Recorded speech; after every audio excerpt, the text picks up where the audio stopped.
faiseur de mission ayant donné lieu à des paiements à la présidente du Faso, un ancien ministre déféré à la maison d'arrêt de correction de Ouagadougou pour délit d'apparence et blanchiment de capitaux, un maire accusé de surfacturation dans l'acquisition de 77 véhicules. Ce sont là des affaires en instruction au parquet du tribunal de grande instance de Ouagadougou, a annoncé le 21 juin dernier le procureur du Faso près le tribunal. Des révélations de la presse pour la plupart dont la justice s'est saisie pour ces différentes instructions. Il n'en fallait pas plus pour lancer les débats sur l'état de la bonne gouvernance sous le mandat du président Roch-Marc Christian Kaboré. Les indicateurs de bonne gouvernance ont-elles chuté ou grimpé sous sa gouvernance donc? C'est la question à controverse ce soir. Bonsoir à tous et merci de suivre votre émission de débat contradictoire sur la télévision du Burkina. Et pour en parler ce soir, nous sommes avec le professeur Idrissa Ouedraogo. Il est de l'Union pour le progrès et le changement. Il représente l'opposition sur ce plateau. Avec nous, monsieur Bienvenu Bationo. Il est du mouvement du peuple pour le progrès. Il représente la majorité. Et avec nous, monsieur le docteur Luc Marius Subriga. Il est contrôleur général d'État. On devait avoir le gouvernement sur ce plateau. Malheureusement, on n'a pas de représentant ce soir, mais nous allons donc faire l'émission. Nous ferons tout pour assurer l'équilibre, en tout cas, avec le représentant de la majorité. Bonsoir à tous. Bonsoir. Merci d'avoir répondu à notre invitation. On commence par vous, Monsieur Bationo. La question aujourd'hui, après tout ce que je viens de citer, ce n'est pas exhaustif parce qu'il y a d'autres affaires. Je pense par exemple au dossier sur le charbon fin. Vous dites effectivement sous le mandat du président Kaboré, les choses évoluent plutôt bien. Bien, quelle chose? Nous parlons de corruption et vous en avez cité une flopée. Il faut dire que les données sur le plan quantitatif sont assez impressionnantes, mais il faut resituer les choses dans leur contexte. Aujourd'hui, nous avons une autorité supérieure de contrôle de l'État et de lutte contre la corruption qui a des pouvoirs assez élargis et donc qui peut travailler assez librement, qui peut directement saisir le procureur du Faso. Vous avez les réseaux sociaux qui ont fait leur apparition et qui assurent tant bien que mal une veille citoyenne et qui ont un effet de loupe. Vous avez une indépendance, en tout cas de l'appareil judiciaire, qui s'assume de plus en plus, et vous avez une liberté de parole et d'opinion aussi qui est là aujourd'hui au Burkina Faso, et que, en tout cas, les faits sont tangibles. Donc, tout ça mis ensemble de façon quantitative permet de révéler un certain nombre de faits et de dossiers. Et je pense que la question de la corruption reste toujours une question de perception et c'est difficilement quantifiable quand vous voyez toutes les enquêtes qui sont menées ou tous les indices pour essayer de quantifier la corruption, ça reste basé sur la perception. Alors, basé sur la perception, professeur Ouedraogo, je vais venir à vous. Vous dites, ce qu'on vient de citer n'est que le révélateur de la réalité sur le terrain. Tout à fait, tout à fait. Je crois que quand on l'écoute, il ne remet pas cela en cause.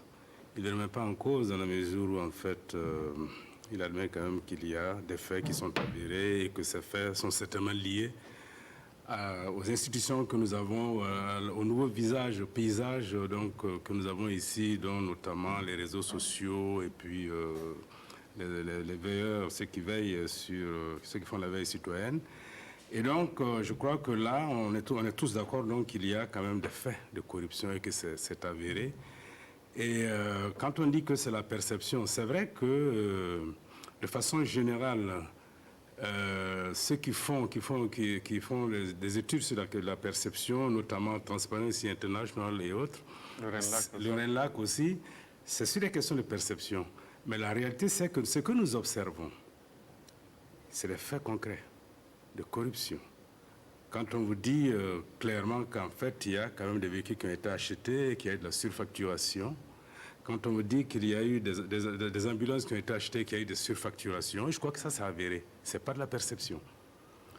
Quand vous construisez les routes et que ces routes sont abîmées 2 jours après, ça manifestement, et on vous donne des enveloppes relativement lourdes, ça, ce n'est pas de la perception, ce sont des faits avérés. Et je crois qu'il y a quand même un problème majeur de gouvernance depuis donc, la prise de pouvoir par le MPP. Il y a un fait réel, il y a des faits réels, la gouvernance a fait réellement chuté, il y a un problème sérieux. Et lorsque vous regardez, quand on revient, si vous parlez de perception, quand on revient à Transparency International, on voit aussi qu'effectivement, eux-mêmes, effectivement, ils l'ont indiqué, qu'il y a les derniers chiffres que j'ai pu regarder, je crois que ce sont les chiffres qui ont été publiés en 2019, et pour 2017, on a vu que le Burkina a chuté de 4 points. Entre 2017 et 2018. Donc c'est des choses, je crois que ce soit sur le plan formel, que ce soit sur le plan purement pratique, c'est visible, je crois qu'il y a quand même un problème sérieux. Il y a des choses visibles, vous parlez de perception, ici des choses assez concrètes, véhicules, routes. Nous sommes déjà dans le jugement. Vous avez dit en introduction que ce sont des dossiers pendants devant la justice. Donc il est assez hasardeux aujourd'hui de commencer à jeter l'opprobre sur les prévenus. Et au Burkina, la loi dit on est présumé innocent jusqu'à ce qu'on vous condamne. Donc, nous ne pouvons pas aujourd'hui commencer à dire que ceux qui sont prévenus ou même en mandat de dépôt sont coupables. Il y aura un jugement et les affaires seront portées devant la justice et sont déjà devant la justice, mais c'est à la justice de dire le droit, de s'assumer, de dire le droit. En ce qui concerne les questions de perception, et Transparency International, et nous oscillons entre 71e et 78e, et nous sur 176 pays. Donc nous sommes dans la moitié supérieure du tableau. Nous sommes aussi, si on continue de regarder les mêmes chiffres, nous sommes dans le top 10 des pays africains en matière en tout cas de bonne Sauf tenue. qu'il parle de chute parce qu'il y a peut-être un regret, oui, effectivement, une régression. Vous regardez même le rapport de l'ASE, en 2015, sur tout ce qui était somme de malversation et tout, on était à 31 milliards et nous avons chuté à 7,6 milliards en gros. Ensuite, nous sommes remontés à 10. Ça veut dire que malgré tout, on a pu ramener des chiffres. Donc, on peut opposer des chiffres aux chiffres. Peut-être 31 milliards à 10 milliards, je pense qu'il y a eu un effort qui a été fait qu'il faut reconnaître. Docteur Luc-Marie Sébriga, puisqu'on cite votre rapport, effectivement, quand on regarde le dernier rapport que vous avez publié en janvier dernier, c'est le rapport 2018, vous aussi, vous constatez une baisse clairement de la bonne gouvernance. Oui, disons que quand on regarde la courbe de la corruption au Burkina Faso, on voit que nous avons eu une baisse entre 2015-2016 et nous avons une remontée à partir de 2017. Et cela, nous l'avions déjà diagnostiqué, c'est parce que c'est un climat d'impunité par le fait de dysfonctionnement des outils de bonne gouvernance qui normalement doivent encadrer l'administration et notamment les conseils de discipline. Parce qu'il y a des dossiers qui sont allés jusqu'au Conseil des ministres et qui demandaient à ce que des sanctions soient prises. Mais le problème qui se pose, c'est que ces sanctions ne pourront pas être prises parce que les conseils de discipline ne fonctionnent pas. Ça crée un contexte d'impunité. D'où cette remontée des actes de dissipation du bien public que l'on constate au niveau de nos enquêtes. Parce que ce soit dans le domaine des lotissements, que l'on voit aujourd'hui encore de nouvelles affaires de lotissement, que ce soit dans le domaine de la gestion du bien public, on a eu véritablement, et le rapport de RENLAC l'avait bien montré, on a eu une chute. Ce qui d'ailleurs avait permis au Burkina Faso, avec les réformes qui avaient été faites, la loi 04 anticorruption, la réforme de la SELC, avait permis au Burkina Faso de monter et d'avoir un rang intéressant dans le classement de Transparency International. Mais ces situations des conseils de discipline, je prends seulement l'administration, le problème des conseils de discipline pose véritablement problème, parce que là, ça fait que, même si les corps de contrôle font leur rapport sur des fautes de gestion ou autres, le problème, c'est que la sanction ne peut pas venir. Et l'administration elle-même est plombée. Pourquoi ? Parce que si elle prend la sanction, le juge va annuler parce que la procédure n'aura pas été respectée. Donc, on a ici un goulot d'étranglement qui nourrit la corruption. Qui doit être une décision politique, bienvenue Bationo, parce que les conseils de discipline, ça, c'est au niveau de l'administration et ce sont des décisions à prendre. Oui, de façon rigoureuse, je ne suis pas parfaitement d'accord avec le professeur docteur contrôleur général d'État sur la baisse de la cour liée uniquement au conseil de discipline, parce que quand il y a eu baisse, les conseils de discipline n'étaient toujours pas opérationnels. Donc il faut aller chercher la cause ailleurs et non seulement sur les conseils de discipline. Ensuite, quand on parle de politique, la politique de lutte contre la corruption existe depuis 2013 et l'ASE a eu des pouvoirs élargis. Et ça, c'est notamment en 2015 sous la transition. Oui. Et l'ASE est justement le garant, la cheville ouvrière de la mise en œuvre, même de l'élaboration de cette politique, donc éventuellement de sa révision, de sa mise en œuvre, de son suivi, de son évaluation. Donc, l'organe puissant de l'État qui doit assurer en tout cas la lutte contre la corruption, c'est le bras armé, c'est le contrôleur général ici présent. Aujourd'hui, il a un pouvoir de police judiciaire. Donc, les sanctions, elles sont de deux ordres. Elles sont donc judiciaires, voire pénales, et aussi elles sont d'ordre administratif. Donc, l'État peut, dans son fonctionnement basique administratif, assurer la sanction administrative, mais ça n'empêche pas que, sur le plan juridique, la personne soit poursuivie, un temps soit peu qu'on puisse apporter les preuves. Lui, il parle déjà de l'aspect administratif, c'est-à-dire qu'on se retrouve dans une situation où, même au niveau où on n'a pas peut-être besoin, par exemple avec la justice, il y a les procédures qui peuvent être lourdes, qui peuvent être longues parfois, mais au niveau administratif, ça peut être beaucoup plus simple à gérer en termes de sanctions. L'État burkinabé n'existe pas à partir de 2015 et il faut aller vers une avancée. Ça veut dire que les conseils de discipline n'ont jamais été opérationnalisés. Maintenant, on va aller de plus en plus vers l'opérationnalisation. Donc, on va marquer un point. Mais pendant toutes ces années avant où l'administration fonctionnait, où étaient ces conseils de discipline? Pourquoi ces conseils de discipline n'ont jamais été opérationnalisés? Il faut se poser la question. Maintenant, aujourd'hui, justement, avec l'aide de l'ASE, avec aussi la volonté gouvernementale, parce que c'est le gouvernement, c'est l'exécutif qui pilote toute l'administration. Je pense que ces choses, le processus est en marche et bientôt, je pense que c'est déjà fait et les conseils de discipline seront opérationnels. Et les fautifs sur le plan administratif, il y en a qui ont été sanctionnés. C'est vrai qu'on a discuté de la forme, parce qu'il faut y mettre la forme. La construction d'un état de droit, ça ne se fait pas en un jour. On est en train d'approfondir l'état de droit. Donc, au fur et à mesure, on va mettre toute la forme. Les garanties nécessaires. Si vous ne vous donnez pas toutes les garanties de forme, et sur le fond aussi, vous pouvez vous faire avoir.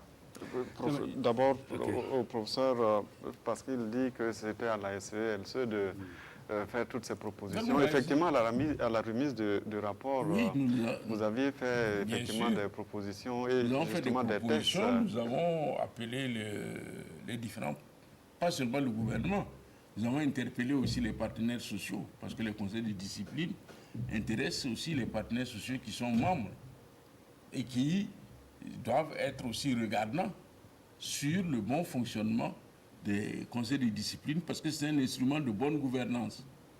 À savoir que les gens doivent répondre de leurs actes et ils doivent répondre de façon à ce que la décision ou la sanction soit objective. Voilà pourquoi il y a cet équilibre-là au niveau des conseils de discipline. C'est qu'actuellement, le ministère de la fonction publique est en train de réfléchir à une réforme des conseils de discipline. Mais le problème qui se pose, c'est que actuellement, vous avez une situation où il y a des fautes qui ne sont pas sanctionnées parce que quand on convoque le conseil de discipline, il n'arrive pas à se réunir et les textes qui existent aujourd'hui ne permettent pas de passer outre le quorum pour prendre les sanctions. Et qu'est-ce qui explique le fait que le Conseil n'arrive pas à se réunir? Ah Il y a oui, des gens qui ne veulent pas y aller ou bien c'est Oui, quoi? parce qu'il y a plusieurs choses, il y a plusieurs facteurs, plusieurs causes. Une des causes, c'est que c'est la déresponsabilisation de ceux qui ont la responsabilité administrative de sanctionner. Personne ne veut Aujourd'hui, s'assumer. vous vous rendez compte que les gens veulent les postes de responsabilité, mais ils ne veulent pas prendre le fait La décision. des décisions de sanctionner parce que c'est lui le méchant et autres. Alors que c'est nécessaire pour la bonne marche de l'administration. Or, c'est ça. Donc, une fois que vous ne sanctionnez pas X, mais quand vous convoquez le conseil de discipline pour sanctionner Y pour des fautes similaires, vous êtes certain que le conseil de discipline ne va pas fonctionner. Donc, Bienvenue. ce sont ces dysfonctionnements qui ont plombé les conseils de discipline et qui ont fait qu'aujourd'hui, on se retrouve dans une situation où il faut les réformer. Mais en plus de cela, la baisse, pour répondre à cette question, je ne mets pas la baisse sur le compte des conseils de discipline seulement. La baisse que nous avons constatée en 2015-2016, c'est un réflexe tout à fait naturel. Quand il y a changement, les corrupteurs et les corrompus réfrènent leurs ardeurs parce qu'ils ne savent pas qu'est-ce qui va être pris à leur encontre. Et donc, on a vu ainsi cette peur-là a fait baisser la corruption.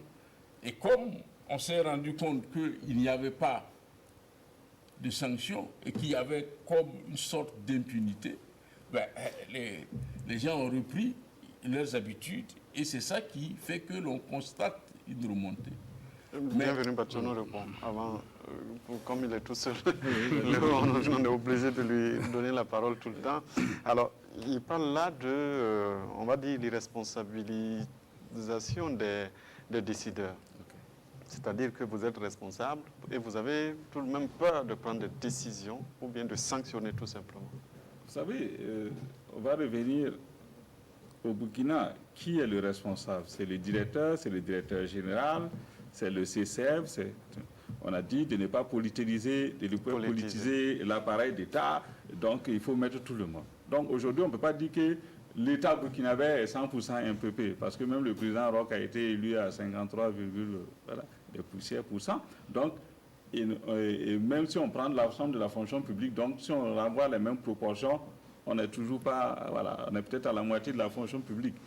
Ça, c'est dans le meilleur des cas qui est MPP. Et donc, et là-dedans, on dit non, les directeurs et tout, vous ne devez pas les nommer avec la carte, vous devez nommer tout le monde. Donc, on suppose qu'on a nommé toutes les personnes. Alors, quand un chef de circonscription administrative de base, CCF, refuse de remonter le nom des grévistes, qu'est-ce qu'on devrait faire? Quand un directeur général refuse de s'assumer et de dénoncer les manquements dans son service, à qui la faute? Je pense que tout le monde devrait pouvoir se remettre en cause. Est-ce que souvent il ne l'a pas fait et puis il n'a pas suffisamment été protégé aussi, de sorte que, bon, les autres fois, il a peur de le faire. S'il ne l'a pas fait, et chacun devait s'assumer, le ministre devait pouvoir taper sur ses DG, les DG pouvaient pouvoir taper sur les directeurs, ainsi de suite, et la chaîne va aller.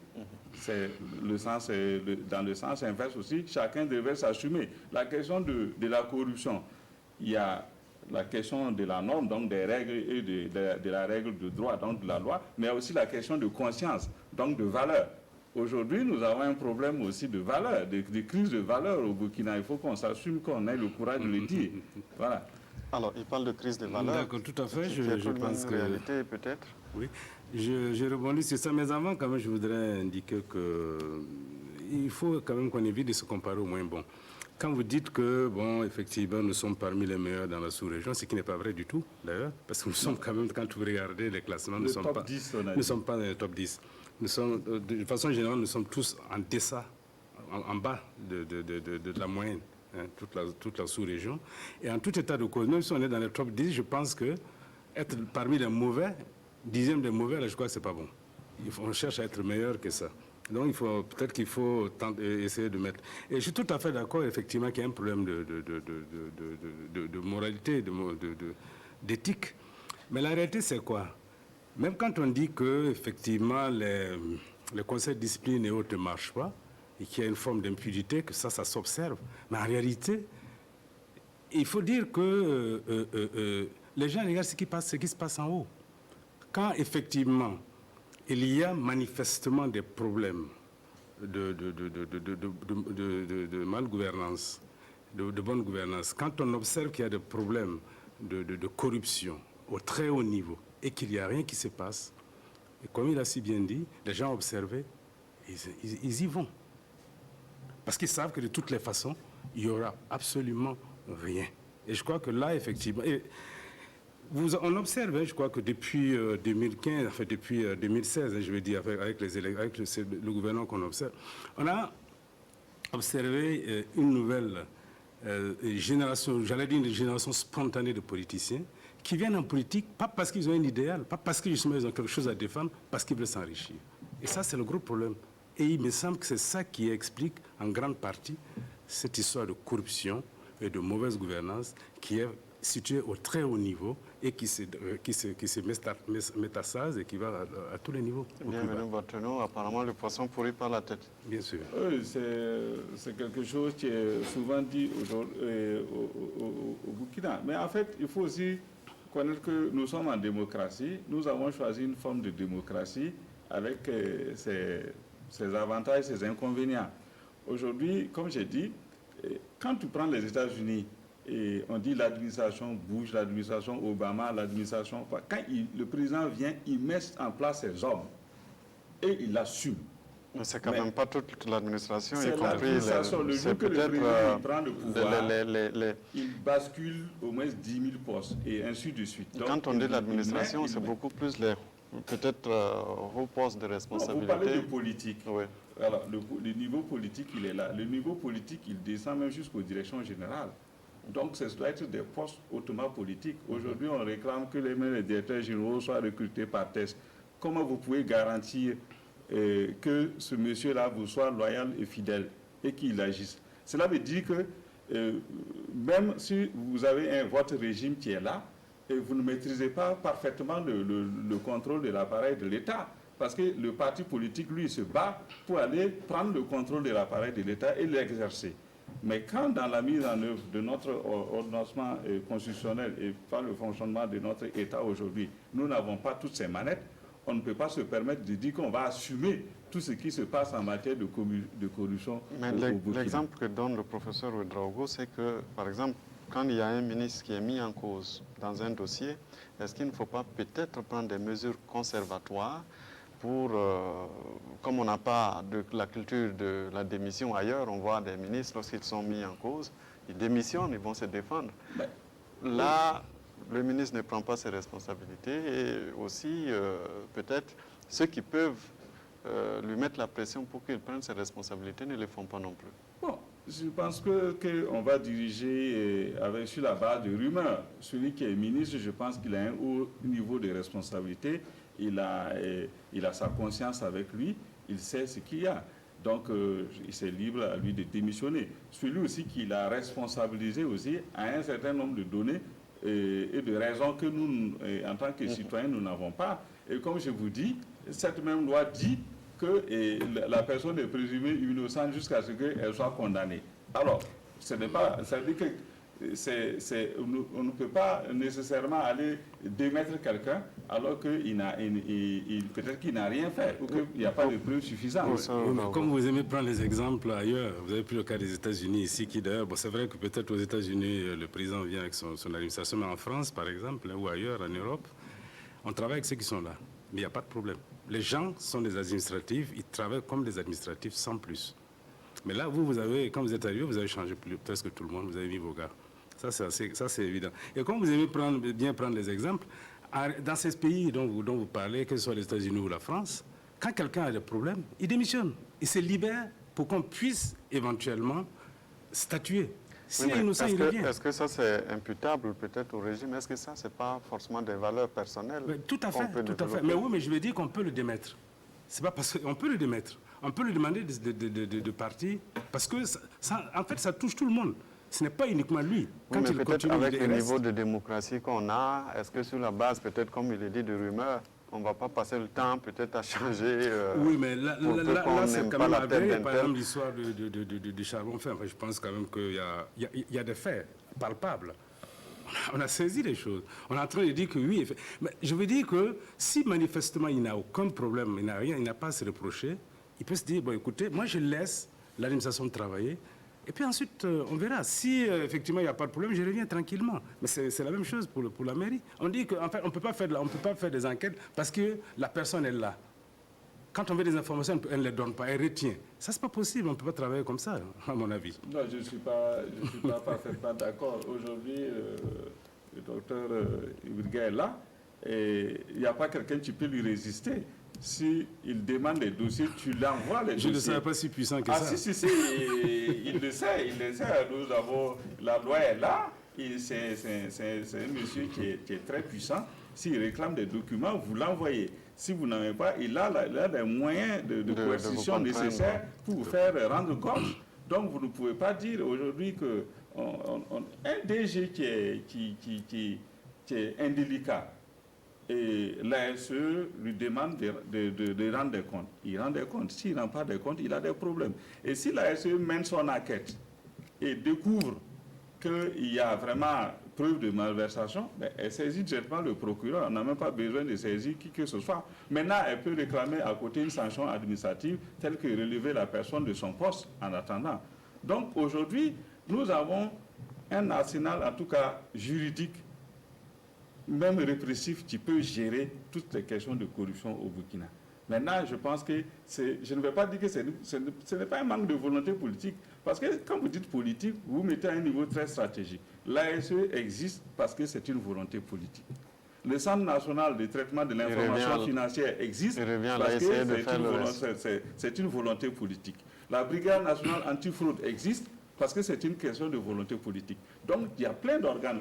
L'inspection technique des services existe parce que c'est une volonté politique qui est là. Donc, la politique est là. Les organes, les différents organes pour lutter contre la répression sont là. Les lois pour lutter contre la répression et contre la corruption sont là. Donc, la volonté politique y est. Maintenant, c'est une question d'hommes, de citoyens qui animent tous ces organes-là qui doivent s'affirmer et s'assumer. C'est comme la justice aujourd'hui. Et si la justice est saisie, il y a plein de dossiers, on ne va pas commencer à les citer, où les procureurs étaient là, ils avaient des dossiers, mais ils n'ont rien fait. C'est ça. Aujourd'hui, voilà, le procureur décide, il s'assume, il dit, bon, toi, je te dépose d'abord en attendant. Bah, c'est une première, mais bon, ça y est là, ce sont des faits.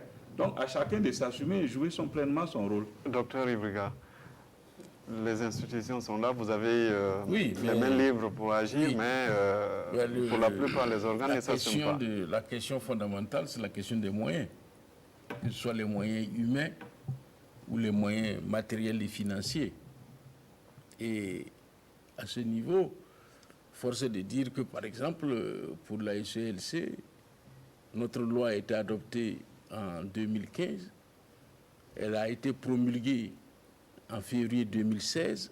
La loi elle-même dit que le gouvernement a 1 an pour prendre les décrets d'application.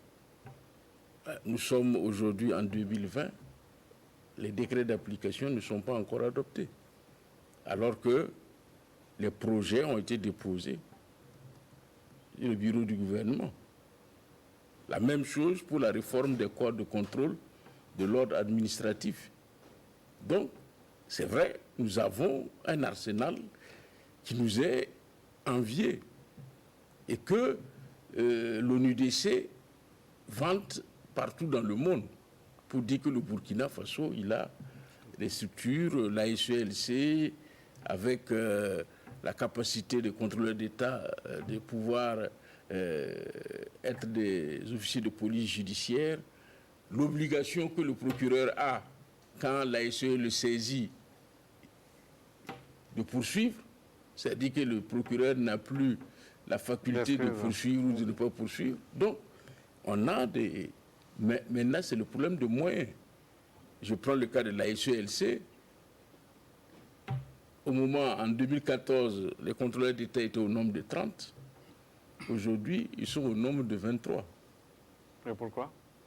Non seulement il y a eu des départs à la retraite, mais jusqu'à présent, on n'arrive pas à recruter parce que la profession n'est plus attractive eu égard aux différents changements qu'il y a eu concernant le statut des personnels des finances et puis des personnels de la police et de la gendarmerie.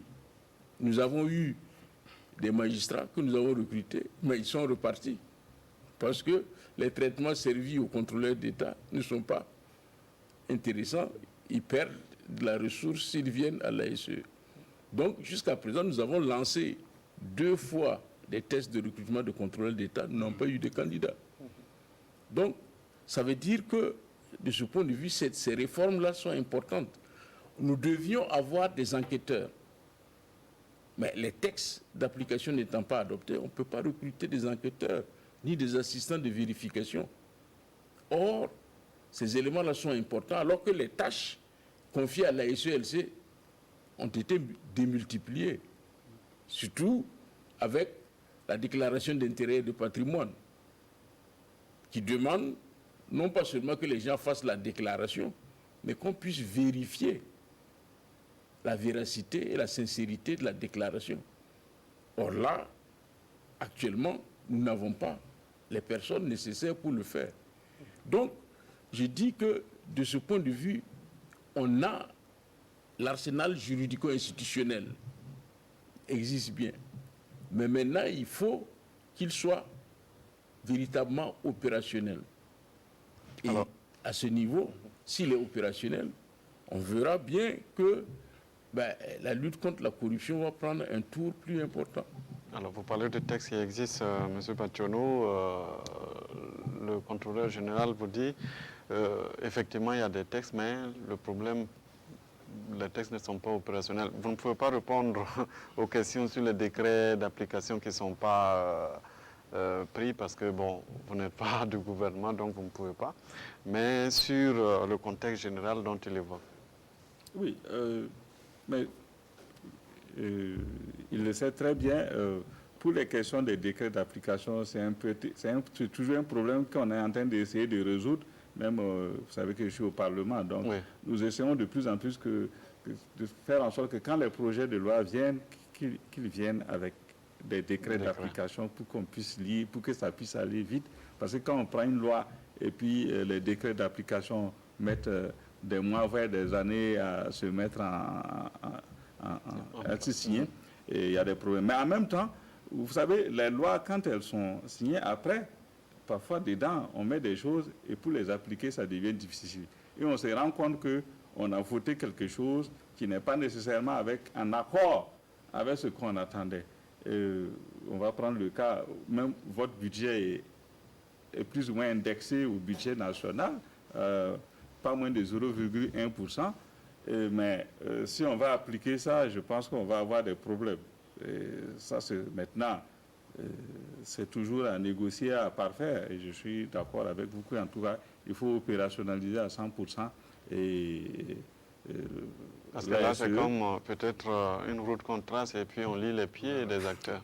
Oui, mais comme je vous dis, l'état de droit, c'est une construction permanente. Donc, ce n'est pas, on ne le fait pas aujourd'hui, et puis on dit stop. On dit, on continue, chaque jour, il faut améliorer. Chaque jour, quand on va rencontrer des difficultés, il faut les résoudre, ou par la loi, ou par le règlement. Donc, je suis d'accord qu'il faut poursuivre. Je voudrais dire quelque chose par rapport à ça, pour dire qu'en fait, quand on prend la gouvernance dans sa globalité, il y a la dimension gestion du pays et la dimension comment fonctionnent les institutions. Ce sont ces deux aspects qui font qu'on peut voir si un pays, si la gouvernance est bonne ou pas dans un pays. Si vous dites effectivement que vous avez des institutions et des textes, et que ces textes ne fonctionnent pas, vous admettez vous-même qu'en réalité, il y a un problème de gouvernance. Ça, c'est évident. Parce que ce sont ces deux dimensions-là, la façon de gérer et la façon de comment ces institutions fonctionnent pour qu'effectivement, on aille vers l'efficience, vers l'efficacité. Et là, effectivement, et c'est très facile, effectivement, et là, on a observé, c'est même pas ça, on a toujours observé dans notre pays qu'on a toujours les meilleures institutions, on a le meilleur texte, et malheureusement, on ne les applique pas. Et comme il a si bien dit, il y en a plein qui viennent s'inspirer ici de nos textes. Ce n'est pas uniquement dans le domaine de la corruption, ce n'est pas uniquement dans le domaine de la gouvernance. On a par exemple les questions de la gestion des finances publiques, où on a des très bons textes, on a de bonnes initiatives, et jamais on les met en œuvre, on les applique, on ne met pas les moyens à la disposition des gens. Et là, effectivement, il ne peut qu'avoir des problèmes. Effectivement, est-ce que le contexte de la transition aussi n'avait peut-être pour la plupart que des acteurs de la société civile n'avaient pas peut-être surévalué le contexte dans lequel les textes pouvaient être adoptés et fonctionner réellement? Non, parce que pour ce qui concerne le texte de l'ASELC, le texte a été élaboré à partir d'une évaluation par les pairs qui a été faite par l'ONUDC, la ALCIA du Niger, l'OFNAC du Sénégal, la Haute Autorité pour la bonne gouvernance de Côte d'Ivoire, l'Autorité nationale de lutte contre la corruption de Guinée. Et c'est après cette évaluation par les pairs qu'une commission a été mise en place dans laquelle il y avait toutes les parties prenantes, des magistrats, des avocats, l'administration elle-même et tout. Et c'est cette loi qui a été déposée.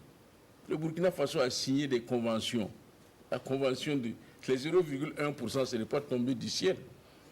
Ce sont les conséquences de notre adhésion à la Convention des Nations Unies et au principe de Jakarta. Donc, ce sont des principes qui demandent à ce que les agences anticorruption soient mises dans une situation d'autonomie qui leur permette de travailler. Parce que le meilleur moyen pour vous empêcher de travailler, c'est d'essayer de ne pas délier les cordons de la bourse.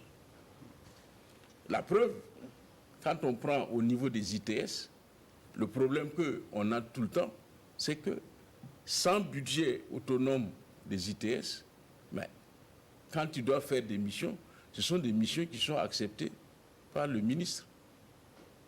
Sinon, le DAF leur dit qu'il n'y a pas d'argent. Donc, c'est pour ça que les 0,1 avaient été inscrits. Et les 0,1 à l'époque, ça faisait combien? Ça faisait 2 milliards. Mais on a vu ça comme si c'était quelque chose qui faisait 14 ou 15 milliards. Et que nous, on était sortis de la cuisse de Jupiter et qu'on voulait... Mais là, c'est devenu beaucoup. Bienvenue, Mathieu, nous répond. 0,1, c'est pas petit. Oui. Non, mais par rapport au budget, comparativement au budget du Burkina... Ce n'est pas courant que dans une loi organique, on indexe le budget de l'institution, ça se règle par la loi des finances, et puis toutes les institutions, c'est comme ça. Il y a peut-être aussi le contexte... oui, maintenant, il faut se dire que, après, aussi, pour rebondir sur l'analyse, vous êtes seul, donc vous pouvez répondre. Il reconnaît que ce n'est pas tout ce qui est les décisions, ce n'est pas seulement sous le régime MPP là qu'on est en train de faire les textes. Ce sont des textes qui existent bien avant, comme on dit, le Burkina fait de beaux textes. Donc, où est le problème? Ce n'est pas le problème du MPP qui est au pouvoir aujourd'hui, et donc c'est nous, on essaie, on avance. Ce qui anime la fonction publique aujourd'hui, ou même le secteur privé aujourd'hui, ce n'est pas des gens qui sont nés hier. Donc c'est le même personnel qui est là, qui va se renouveler au fur et à mesure, mais il faut, à mon avis, là où il faut mettre l'accent, c'est sur la prévention. La prévention de la corruption, c'est aujourd'hui de travailler sur les valeurs et de travailler sur la morale, sur l'éthique, sur la probité, sur l'intégrité, sur l'équité, ce qui fait de nous des Burkinabés. Et faire renaître le Burkinabé nouveau post-insurrectionnel qui va certainement ou obligatoirement s'engager vers le vrai progrès de notre pays. Parce que vous avez beau écrire des textes, vous avez beau avoir des institutions, quelque part aussi, c'est les hommes qui animent ces institutions-là. Et ces hommes-là, c'est qui? C'est des Burkinabés. Du planton au directeur général ou bien au président, ce sont des Burkinabés. Et quand un du maillon de la chaîne n'exécute pas correctement son travail, ça crée problème, ça crée des ordres. À un moment, on voyait tous les documents officiels de l'État dans la rue. Bah, qui faisait ça? Parfois, c'est du petit personnel. Mais ils font mal leur travail. Parce qu'ils se disaient qu'ils servaient peut-être d'autres intérêts en publiant les documents, mais en même temps, c'était contre l'État. Il y a même eu des documents de la sécurité qui circulaient. Et ça, c'est dangereux. Donc, il faut aller plus. Surtout quand on n'a pas de moyens, c'est déjà aller sur la prévention. Si on met l'accent sur la prévention de la corruption, on va gagner plus qu'en voulant aller nécessairement et directement sur la répression. Parce que si vous réunissez 40 voleurs ensemble, bah, vous avez beau mettre des textes, vous avez beau mettre des fusils, s'ils ont décidé de voler, ils voleront. Vous n'avez pas fermé la caverne. Non, Alors, le procès, ce qu'il dit, est-ce que ce n'est pas aussi juste? On entend l'argent ne circule pas, il ne donne rien. Donc, est-ce que ce ne sont même pas peut-être c'est pas le contexte social aussi dicté par la société qui conduit à ces genres de manquements dans les deniers publics? Non, mais je suis tout à fait d'accord avec lui qu'il faut peut-être revoir les questions de probité, d'éthique et tout ça.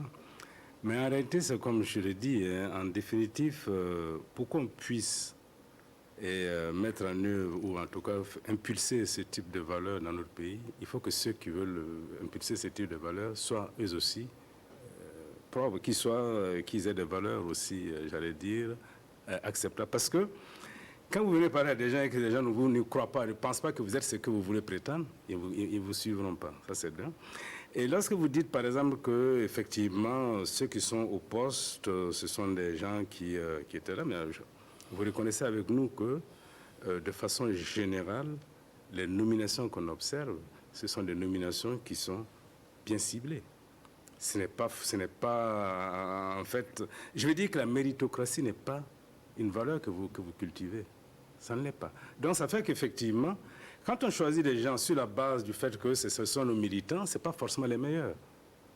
Ce n'est pas forcément les meilleurs, parce qu'effectivement, les meilleurs peuvent aller contre vous, parce que si vous ne faites pas bien, ils vous diront que ce n'est pas bien. Par contre, quand vous mettez quelqu'un qui n'arrive pas, qui en fin de compte dépend de vous, que vous le fassiez bien ou pas, il ne vous dira jamais. Et je crois que, tout à fait d'accord avec vous, qu'il faut que l'on travaille sur ces valeurs-là. Un autre aspect, je reviens sur la question. En fait, c'est ça. Quand on parle de l'indépendance d'une institution, on a parlé de la SEL, il y a aussi la justice et tout ça. Quand on parle de leur indépendance, c'est ça, effectivement. C'est de faire de sorte qu'ils ne dépendent de personne. Je crois qu'ailleurs, dans d'autres pays, c'est ce qu'ils font. Ils ont d'abord les moyens et on leur donne un temps donné. Vous êtes là pour 5 ans, 10 ans maximum, vous partez. Donc, en réalité, il sait que en tout état de cause, que je fasse bien ou pas, j'ai mon terme, je m'en vais après ça. Il a obligation de bien faire en ce moment-là. surtout qu'il ne dépend de personne. Mais là, il dépend du chef du gouvernement, il dépend du président du FASO, enfin du FASO, évidemment. Non, nous avons évolué sur le budget. D'abord, on a parti d'un budget objet à un budget programme aujourd'hui. Donc, les lignes budgétaires sont connues. Chaque président d'institution ou chaque ministre ou chaque gouverneur est ordonnateur de son budget. Donc, tout se joue à l'arbitrage. L'arbitrage du budget, là, tout le monde connaît ce que le Burkina gagne. On connaît nos recettes fiscales, on sait qu'on tourne dans les 1 milliard et 1800 milliards, c'est pas plus que ça, et il y a ça à partager entre toutes les institutions de la République. C'est clair. Donc, il n'y a pas à faire, il faut arbitrer. Alors, on met combien dans l'éducation? L'éducation va prendre 400 milliards. Après, on va mettre, aujourd'hui, avec l'aspect sécuritaire, on est monté à 300 et quelques milliards pour la sécurité. On va mettre, je ne sais pas combien de milliards dans la santé. Il reste combien? C'est ça la réalité. Si le Burkina était un pays extrêmement riche, bon, il n'y a pas de problème. Mais un pays comme le Danemark, qui est classé au top niveau et en matière de bonne gouvernance, bah, c'est le budget est là, l'arbitrage là, ça se fait avec les syndicats et tout le monde. Et tout le monde regarde. Et on répartit les ressources là en fonction de l'orientation des nécessités du moment du pays. Ici aussi, on est en train de tendre vers ça. Aujourd'hui, de plus en plus, vous voyez que l'Assemblée nationale du Burkina même rentre dans l'arbitrage budgétaire. Avant, quand le budget arrivait à l'Assemblée nationale, il était voté à la virgule près. De nos jours, on commence à... Et je sais qu'il vient en tant que... tous les présidents d'institutions viennent défendre, après qu'ils aient fait l'arbitrage avec le gouvernement, ils viennent à l'Assemblée nationale défendre leur budget. Et s'ils ont des bons arguments, je pense qu'ils arrivent quand même à récolter quelques subsides de plus. Ça ne va pas, ça ne monte pas. Ça ne monte pas brusquement, mais en tout cas, ils arrivent à... Parce que les députés, ce n'est pas une question de bord politique. Je pense que quand vous venez à l'Assemblée, vous ne savez pas qui est du MPP, qui est de l'UPC. Non, quand vous rencontrez, en tout cas, notre législateur, quand vous les rencontrez, vous ne savez pas. Les gens discutent de façon objective sur le budget. Si on pouvait aider le contrôleur général d'État à avoir un budget conséquent pour qu'il puisse assurer, parce que la corruption, ça coûte des milliards aussi à l'État. Je pense que nous n'en avons pas hésité. Mais malheureusement, la plus belle femme n'a pu donner que ce qu'elle a. C'est justement en combattant la corruption que vous avez... Le docteur Ibriga. C'est ce que je voulais dire. Oui. Je voulais dire parce que en donnant des moyens, vous permettez d'éviter que l'on dissipe de l'argent qui aurait pu être utilisé, ou bien qu'on arrive à des situations où on est obligé la même chose de refaire 2 fois. C'est ça qui est le problème. Or, on ne regarde pas cela comme étant un problème essentiel. Et quand vous parlez de la prévention, j'aime beaucoup cette équation-là qui dit que corruption égale monopole plus discrétion, moins supervision. Ça suppose qu'on ait des manuels de procédure. Or, qu'est-ce qu'on constate aujourd'hui? Depuis 2 ans, nous demandons à ce que, dans notre administration, les manuels de procédure soient revus pour que les gens travaillent sur la base des manuels de procédure. Parce qu'on a une administration qui est informelle. Et chaque fois que nous arrivons et que nous épinglons des gens, ils nous disent « Ah non, bah, moi je suis venu, c'est comme ça qu'on faisait. » Je ne sais pas, alors que les textes sont là. Donc, ça veut dire que je suis d'accord avec vous que la prévention est la meilleure arme contre la corruption. Parce que dans la répression, ce que l'on réprime là, ce n'est que la partie visible de l'iceberg. Parce qu'en matière de corruption, quand on découvre, quand il y a divulgation et scandale, c'est parce qu'une des parties n'est pas satisfaite du deal. C'est à ce moment que les choses sortent à l'extérieur. Si vous découvrez quelque chose, ben, il y a beaucoup de choses qui sont passées sans que vous puissiez le voir. Et donc, c'est pour cela qu'il faut que nous travaillions plus dans la prévention, en mettant des mécanismes de transparence, des mécanismes qui font que l'occurrence de la corruption diminue.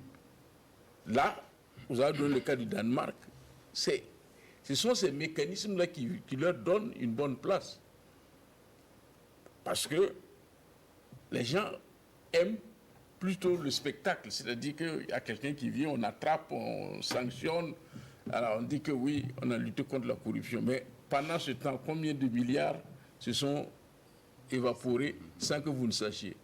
Alors que s'il y a une culture du refus de la corruption, que l'on inculque à nos enfants dès le bas âge, et on permet à la société dans laquelle le sens de l'État, qui est aujourd'hui perdu, parce que quand on regarde tout ce que nous vivons, il y a une dégradation très nette du sens de l'État et du bien commun. Donc c'est tout ça que nous devons travailler à remettre en place. Et donc le travail en amont coûte moins cher que la répression. Pour vous donner un simple exemple, quand il s'est agi de poursuivre les biens mal acquis sous la 4e République, la SELC a investigué et a trouvé qu'il y avait des biens qui se trouvaient en dehors du Burkina Faso. Alors pour ces biens-là, il faut toute une procédure pour les identifier, les localiser, afin de demander le recouvrement. Mais quand nous avons approché les bureaux d'intelligence économique à l'extérieur, le prix qu'ils nous ont donné pour poursuivre une personne, quand on est revenu et que l'on a dit ça au gouvernement, bon, on nous a demandé c'est combien d'écoles. Parce que une personne, c'était entre 30 et 50 millions. Ça, c'est moi pour identifier, localiser le bien. Ensuite, va venir les avocats pour pouvoir travailler au recouvrement. Donc, vous voyez que si ce n'est pas pour la question pédagogique, ça coûte plus cher. Donc, il faut que nous soyons dans la prévention. Et la prévention, c'est un certain nombre de mécanismes qui doivent permettre à ce qu'il n'y ait pas de corruption. Et là, on doit travailler avec la jeune génération, parce que c'est ça qui va nous permettre d'avoir des citoyens qui sont férus du respect du bien public. Sinon, nous risquons fort de mettre de l'argent, mais cet argent ne va pas prospérer, parce que nous aurons perdu des valeurs. Des valeurs, pourquoi?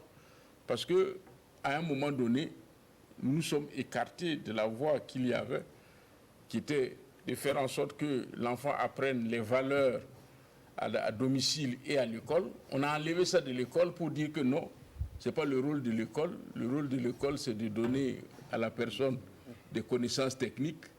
Et on se retrouve aujourd'hui. D'accord. Il est possible de participer à cette émission en nous appelant au 25 40 79 03. Bienvenue Bationo. Le professeur aborde une chose assez intéressante, sauf que quand on regarde aujourd'hui, on a l'impression que ce sont les jeunes qui sont plus pressés que les autres. Je suis d'accord avec vous. On va pas. C'est dommage, mais c'est la vérité. Aujourd'hui, c'est la course à la fortune par tous les moyens. Et même au niveau syndical, c'est l'extrémisme. On réclame. Et l'expérience aussi montre que ce n'est même pas en augmentant les salaires là que la corruption diminue nécessairement. Donc parce qu'on augmente le niveau de vie, le niveau de corruption augmente aussi. Oui, donc ça devient un cercle, on va dire, même vicieux, où on augmente, mais on a plus besoin. Donc, et ça revient à la question des valeurs. Il faut sérieusement qu'on se parle et qu'on remette le pays en première ligne, qu'on cultive l'amour de notre pays et que chacun sache raison garder. Parce que, quoi qu'on dise, nous prenons de 2015 à de nos jours, on a dit ça, ça a fait hurler, mais on passe de 450 milliards de masse salariale à 900 milliards de masse salariale. C'est ça la vérité. Mais sauf que les syndicats vous diront ce que vous perdez avec la corruption, peut-être c'est beaucoup plus. Non, je voulais dire, ce qu'on regroupe au Burkina, là, c'est 1800 milliards. Voilà, ça, c'est ce que nous, on produit, nos impôts, les droits de douane, les taxes, les quoi, c'est 1800 milliards. Il y a ce qu'on perd peut-être qui pouvait augmenter les 1800 milliards. Peut-être même si ça ajoute, peut-être, je ne sais pas, peut-être le docteur peut donner un chiffre, mais c'est peut-être 10, 15, même 30, même 50 milliards, même 50, même 100 milliards. Oh, ça nous amène à quoi? Ça veut dire qu'on reste toujours dans la même... Je vous coupe pour écouter M. Eric Congo qui nous appelle de Ouagadougou. Bonsoir. Oui, bonsoir. Nous vous écoutons. Ok, vraiment, merci beaucoup pour cette émission. D'accord. En tout cas, nous remercions tous les invités. Et chacun se défend vraiment bien avec ses arguments. Mais moi, je voudrais dire que, bon, concernant la corruption, il faut noter que nous revenons de très loin. Parce que par le passé, vraiment, nous avons vu des pratiques qui étaient devenues une gangrène dans le quotidien des Burkinabés.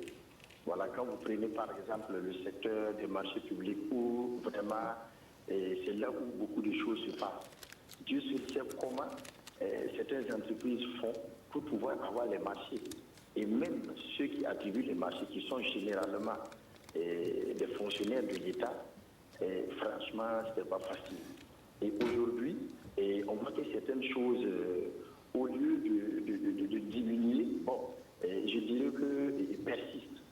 Voilà, et je conviens un peu avec l'honorable Bachono quand il dit que c'est question de perception. Effectivement, ce n'est pas dire aussi que la corruption augmente, mais c'est que la corruption aujourd'hui est réveillée, est mise au jour et tout le monde a accès à l'information. Et ça vraiment, nous saluons les autorités pour cette transparence et les appareils aujourd'hui qui nous permettent de mettre beaucoup de choses à nu, notamment les institutions comme le RELAC et l'ASE. Alors, mais ce que je voudrais dire, il faudra qu'on mise, comme ce que certains ont dit, sur l'éducation. Parce qu'aujourd'hui, quand vous prenez un citoyen, on te nomme par exemple à un poste comme ça, 6 mois, une année, si on ne perçoit pas de réalisation à ton niveau, on trouve que bon, tu ne vaux rien. Ça ne va pas. C'est comme si la population elle-même encourageait la corruption.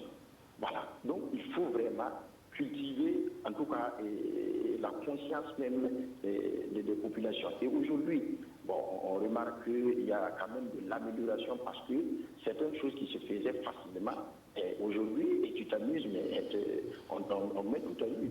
Alors, on a vu des infrastructures ici qu'on a annoncé qu'on va réaliser par le passé, et on n'a jamais vu ça, des infrastructures routières et tout. Par exemple, voilà l'usine du Gondida qui est toujours là, qui souffre, on pourrait le dire ici, et bien d'autres infrastructures. Mais aujourd'hui, en tout cas, on voit que les autorités essaient, mais il y a beaucoup de choses à perfectionner. Et nous demandons vraiment au président et s'il est réélu, bon, ce que nous souhaitons naturellement.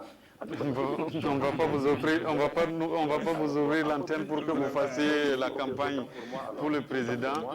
Autant pour moi. Oui. Donc, il faudra vraiment mettre l'accent sur les institutions-là, la dénonciation et donner tous les moyens, en tout cas, à ces institutions-là, de pouvoir poursuivre tous ceux qui vont, en tout cas, se comporter mal vis-à-vis de la loi. Donc, vraiment, félicitations. D'accord, merci, M. Congo.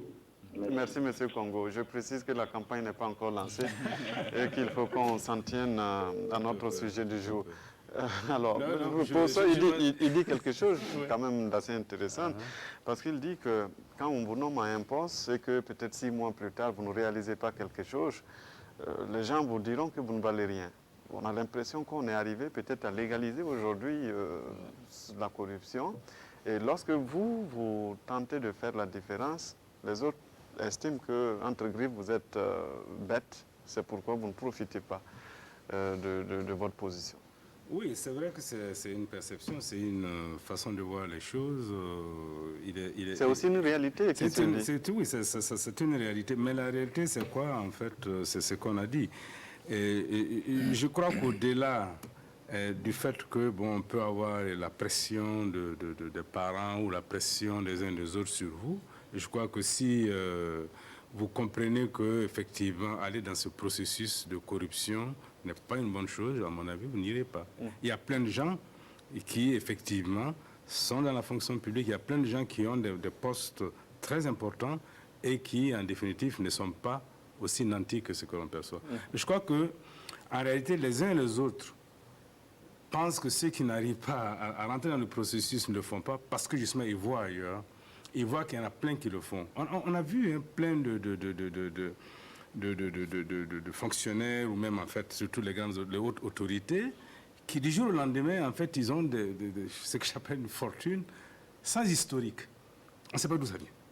En moins d'une année, le gars, il a tout, il fait pâlir d'envie ceux qui étaient avec lui et qui trimaient avec lui. Donc, effectivement, dans ces conditions-là, les autres peuvent penser, surtout si vous êtes, vous êtes ensemble, vous avez grandi ensemble, les parents sont là, ils vous voient, l'autre, brusquement, il avance, lui, l'autre travaille, il peut dire, en fait, qu'est-ce que tu fais? C'est pas, réellement, je ne pense même pas que les parents s'aperçoivent qu'en fin de compte, c'est la corruption qui fait que, ou en tout cas des détournements qui font que certains sont à certains niveaux.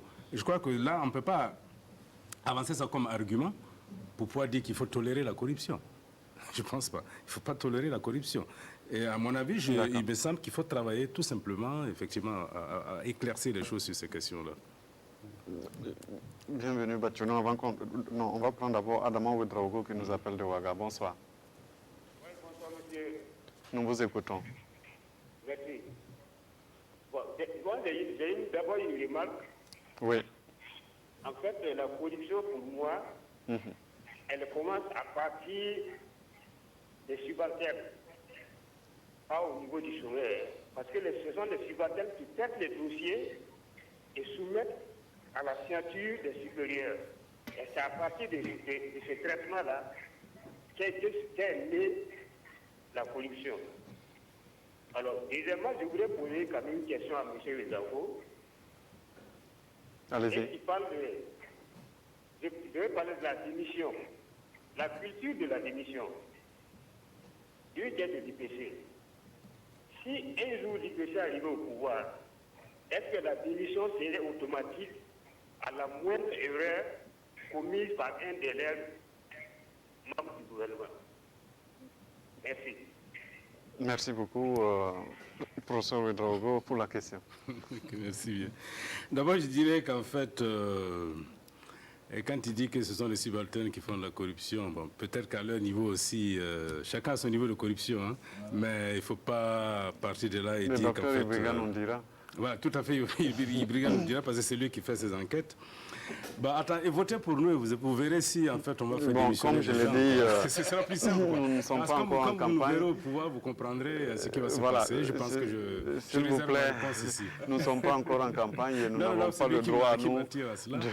Pour dire qu'en fait, ce que nous prônons, en fait, nous le ferons si cela arrive. Ça, c'est une évidence. Okay. On ne va pas venir s'asseoir sur un plateau, prôner des choses et puis après on change quand nous serons au pouvoir.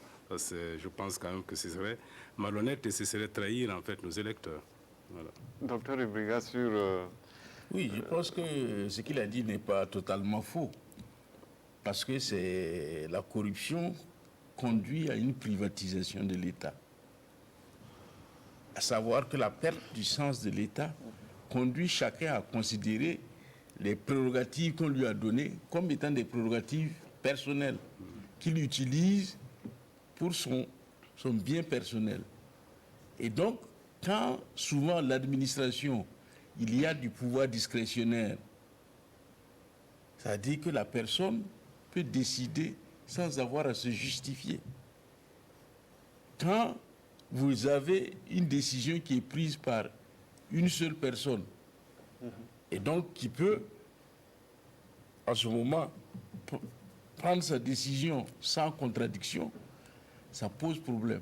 Voilà pourquoi la prévention de la corruption suppose que l'on mette en place des mécanismes qui conduisent à ce que la décision ne soit pas concentrée entre les mains d'une personne.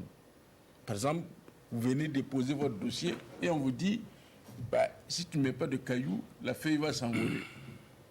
Elle va s'envoler pourquoi? Parce que c'est ce monsieur-là qui peut faire avancer la feuille, et lui seul. Donc, ou on vous donne un délai de 2 semaines. Voilà. Quand vous déposez le caillou, on dit le lendemain, vous alors pouvez que passer. les mécanismes auraient voulu qu'il y ait une procédure qui fixe un délai et qui fait que celui qui doit étudier le dossier plus loin est obligé de s'enquérir du document. Donc ce sont ces mécanismes-là qui vont permettre de limiter la corruption. Parce que, qu'on le veuille ou pas, il faut constater qu'il y a une banalisation de la corruption. Il y a une tendance à la banalisation de la corruption. Et on le voit tous les jours. Tous les jours, on voit dans nos villes des gens qui sont arrêtés et qui font un marquage serré avec des policiers. Parce qu'on les a arrêtés, ils ont brûlé un feu et tout. Non pas parce qu'ils reconnaissent qu'ils ont brûlé le feu, mais parce qu'ils veulent partir. Et donc, chacun à son niveau, quand il est dans cette situation, il sort 1000 francs ou 2000 francs, il met avec les papiers de la mobilette, il remet aux policiers. Ce sont des actes de corruption qui banalisent la corruption. Et quand on met que la police est au premier rang de ceux qui sont corrompus, mais il y a des corrupteurs. Absolument. Et les corrupteurs, c'est qui? C'est les citoyens lambda Tout le monde qui veut partir vite et qui est prêt à donner de l'argent pour partir. Et donc, quand vous reportez cela un peu plus loin, à des postes de responsabilité plus grands, la banalisation de la corruption conduit la personne à considérer que, bon, elle peut prendre des libertés avec le bien public et ça vient avec seulement vous regardez seulement les voitures de fonction. L'utilisation de la voiture de fonction montre bien comment la personne a une idée du bien public. Bien public. Bienvenue Bationo. Tous ceux qui interviennent jusque-là sont d'accord avec vous, c'est pourquoi on ne vous donne pas la parole, mais quand même réagissez sur ce dernier point. Je suis d'accord. On peut mieux caractériser ça. Il y a le phénomène de la concussion. Le fait même, au-delà de la corruption, c'est le fait que le fonctionnaire qui doit rendre le service public exige de l'argent pour le faire, alors que ça devait être gratuit. Ou il demande plus que ce qu'il ne devait percevoir pour cette tâche. Et ça, c'est quelque chose qui est là, qui devient une pratique, comme le dit le docteur, qui vraiment qu'il faut combattre. En même temps aussi, il y a des usagers qui viennent parce qu'ils sont pressés, comme le dit le docteur, qui donnent quelque chose pour qu'on accélère leur dossier. Tout à fait. Bon, un pays, tout ça, on peut les introduire dans nos manières de faire. On peut dire officiellement, le délai c'est tant. Maintenant, si tu veux que l'État accélère, bon, tu vas payer comme ça. On prend ton argent, on te donne un papier, l'argent rentre dans la caisse, on traite ton dossier avec célérité. Et c'est clair, ce n'est plus de la corruption. Voilà, tu demandes un service accéléré, l'État dit, OK, je vais accélérer ton service, mais moyennant tel franc. Mais l'argent rentre dans la caisse de l'État et c'est transparent. Ça, ce n'est plus de la corruption.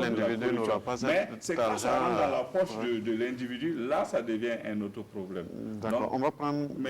Allez, oui, terminé. Ok, juste pour revenir sur un des éléments aussi, il y a aussi l'ARCOP qui gère la commande publique.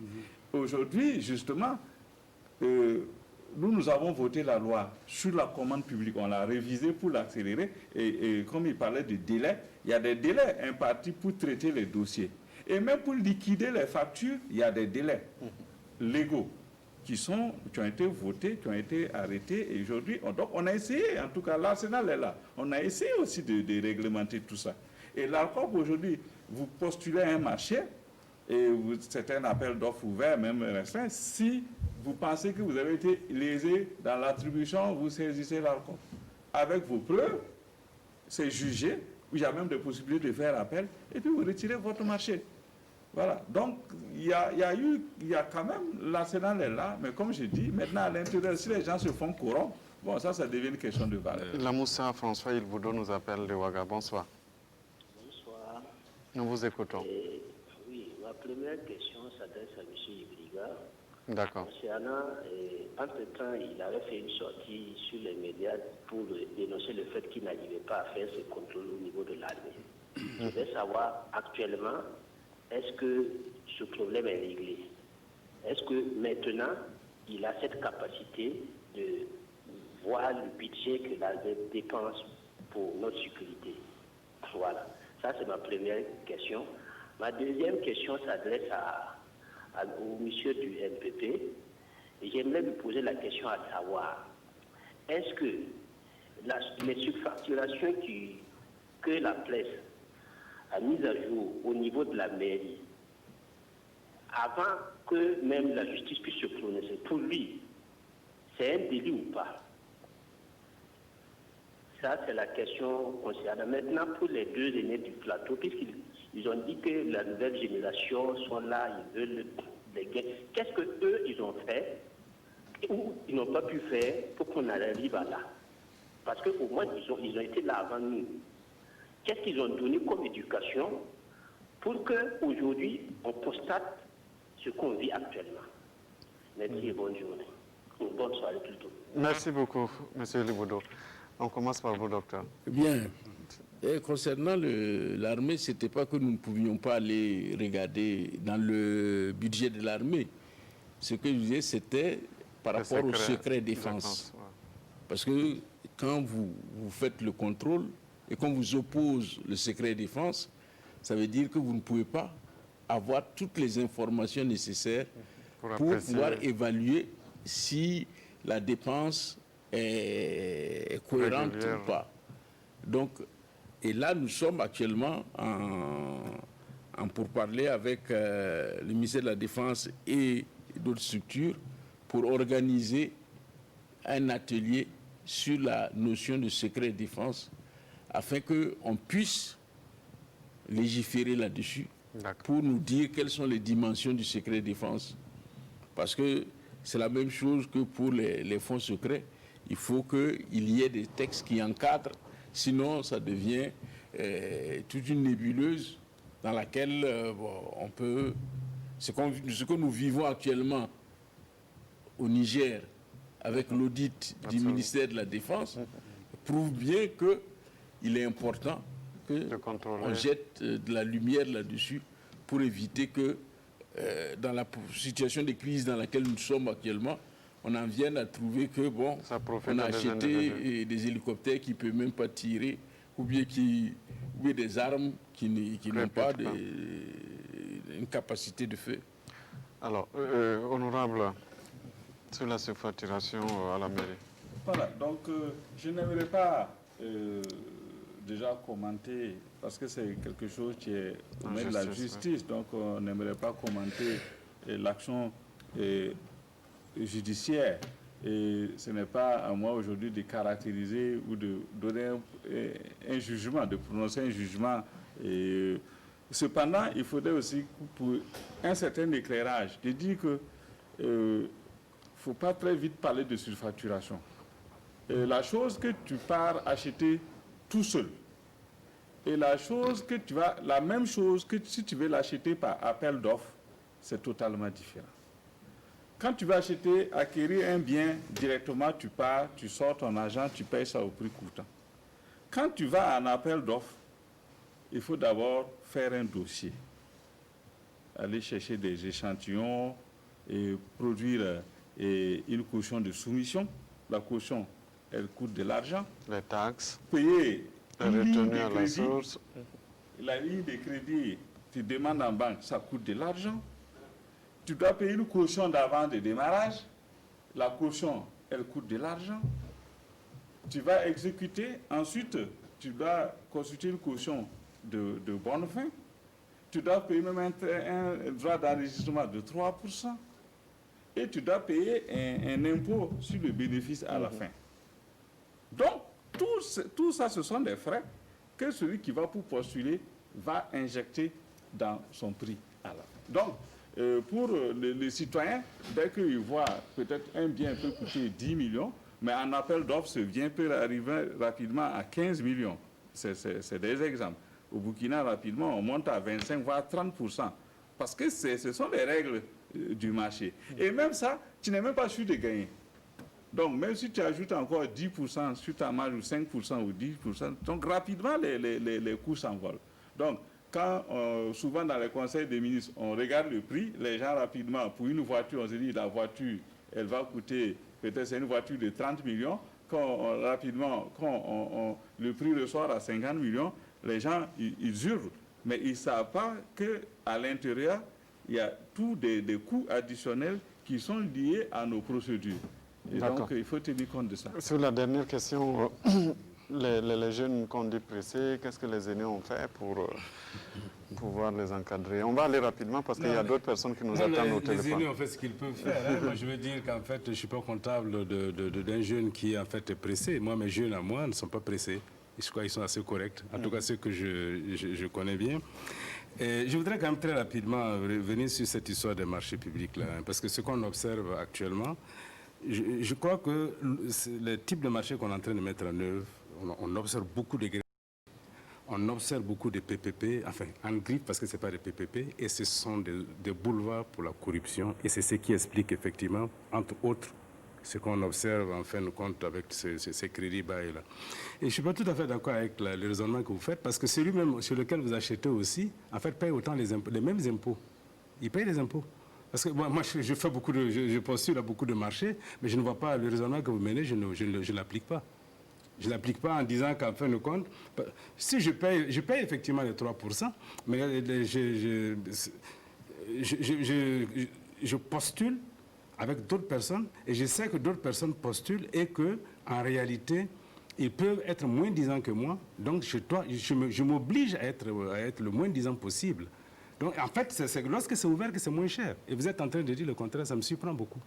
C'est quand c'est un marché ouvert que c'est plus cher et que c'est moins cher qu'un marché où on fait du gré à gré. Non, vous savez, on pourra en discuter. Hein. Oui. Nous sommes tous du privé. Moi, je n'ai jamais été fonctionnaire, donc je suis du privé. Oui. Et je postule à des marchés, je sais de quoi je parle. Donc, je vous dis, le prix de bourser sec que tu vas aller utiliser, c'est différent quand tu le fais en appel d'offres. Maintenant, aujourd'hui, on peut discuter du moins cher, c'est le meilleur, ou c'est le moins disant, ou le mieux disant. Je vous dis que ce n'est pas le moins cher qui est nécessairement la meilleure option pour réaliser la commande publique. Voilà. Donc, voilà. Maintenant, aujourd'hui, on parle de moins 10 ans. Aujourd'hui, si vous passez l'offre technique et que vous êtes le moins cher sur le marché, on vous donne le marché. C'est clair. Vous ne pouvez pas passer l'offre technique et puis on va donner au gars qui a gagné, qui a donné l'offre la plus chère. Ce n'est pas possible, c'est connu. Dès que vous faites, s'il y a quelqu'un qui est moins cher, c'est lui qu'on prend. Un temps soit peu qu'il ait passé l'offre technique. Voilà, donc c'est ça la règle. Il revient après avec les avenants et... Non, pas nécessairement. L'avenant, si est plafonné, c'est pas plus de 20%. Je ne suis pas d'accord avec ça. Alors, on va avancer parce qu'il y a un téléspectateur qui nous attend au bout de fil, Traoré, qui nous appelle de Banfora. Bonsoir. Oui, ça va. Nous vous écoutons. Voilà. Moi, je voulais intervenir à l'émission par rapport à la position là. Les débats, vraiment, je suis ça très bien. Il faut aujourd'hui, je n'ai jamais eu l'occasion de participer. D'accord. Les débats, ça ne finit pas. Pourtant, le problème, tout le monde connaît ça. C'est-à-dire la corruption, c'est une infraction pénale. Donc, on a créé cette institution-là pour les grosses corruptions. Ce n'est pas les 1030, 500 francs que la corruption, les gens 1030. On a créé ça pour les grosses corruptions au niveau de l'État. On pouvait même nommer ça une compagnie de corruption. On a une compagnie de lutte contre la corruption et des choses.